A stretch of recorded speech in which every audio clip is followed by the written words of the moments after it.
When you're young, you start to come to a point in your life where you ask yourself existential questions like, why am I doing this? What am I doing? And what am I supposed to be doing? When you start asking yourself those questions, sometimes it's easy to fall into a negative rut. You start second guessing yourself, start doubting yourself, and you start losing the motivation for what you're doing. That can be dangerous. Over the course of this 3-part video series, I wanted to share with you my own story going through that quarter life crisis twice in 4 months to talk about what is a quarter life crisis, why it happens, and how you can get out of it. So let me share with you my own story. In 2015, I was lost. I had scored pretty badly for my A levels, or the national exams that determines what university you can go, what university courses you can take. In fact, when my grades came out, it was bad. Quite literally, it's spelled B-B-A-D, or bad. You might laugh, but it wasn't that funny to me at that time. You see, I wanted to become a doctor, a lawyer, and one of those like reputed professions. And this meant that I couldn't do any of that. And so naturally, I was very, very disappointed. But I thought I would try to go into university through discretionary criteria and try really hard to make myself stand out over the 2 years we spent in army, in national service in Singapore before we go on to university. So I tried really hard. I organized events for hundreds of people.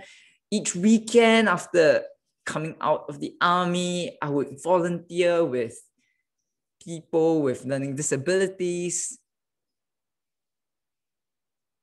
and trying to be different so that I could get in. But in the end, I realized that universities only wanted grades and nothing else. So my whole bubble, my whole dreams, my hopes burst and it fell to pieces. And that really left me broken. You see, all my life, society had told me that in order to be great, I needed to be like a doctor or a lawyer and nothing else. So when all that disappeared, I started seriously contemplating suicide. I started thinking, like, if I can't do this thing that I want, this doctor, this lawyer thing, then what's the point of continuing on with life? If I can't do this life thing, then there's no point to life, right? Maybe today you might feel that way.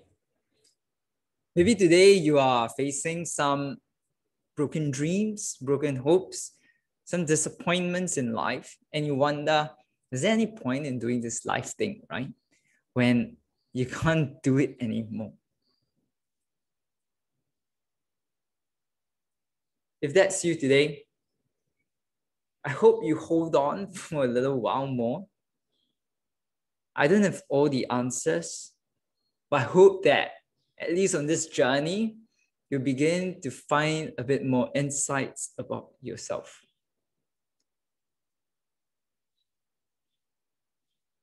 Fortunately, I got help. I got help from a psychiatrist, from a psychotherapist, and it really helped me to find a better way. If today you're struggling, find some help.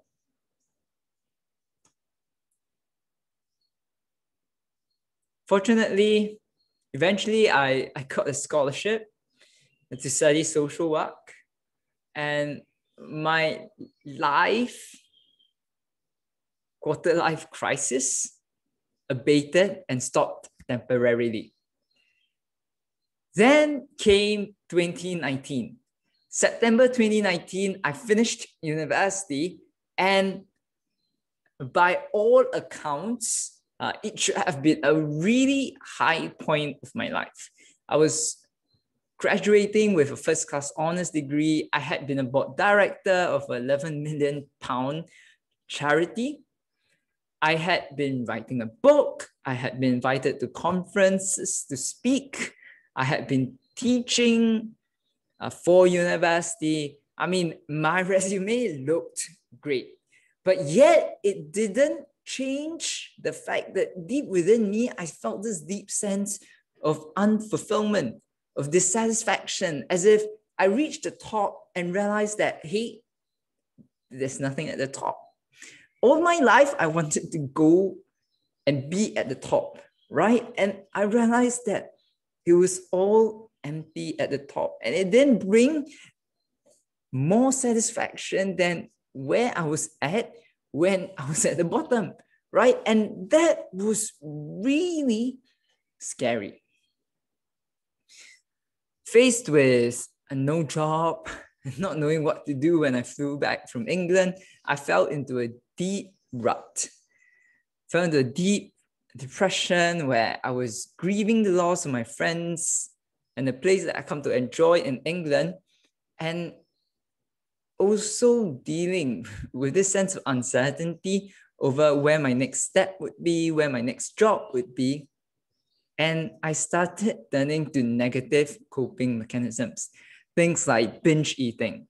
I'll eat whole chocolates, whole cakes, whole loaves of bread in one sitting. And in a month, I grew by 8 kilograms. 8 kilograms. It was really, really scary. It was very, very scary. And maybe today that's also you, right? You've achieved a lot in life. And as you do this like grand job that you wish that you had before graduation, or maybe you find yourself like achieving all these things in your job, getting a promotion, a pay rise, but deep within you, you feel this sense of dissatisfaction, and you find yourself asking, is this all there is to life? Like, is this really it? Through this 2-quarter life crisis that I went through, you will see 2 themes that come out. The first theme is that of direction. Where do you go? Where are you supposed to go? The second is the question of purpose. Why are you working? Why are you working so hard? Why are you even bothering to show up at work? Does your work have any significance? Does your work bring you any meaning? Does it have any satisfaction?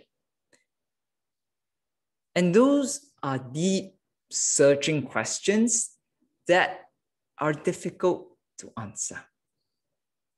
And so if you ask, what is a quarter life crisis? I would define it as a point in life where you question your direction and your purpose in life. It is a point in life where you question where you are going and why you are going that way. And in the next part, we will talk about why this happens.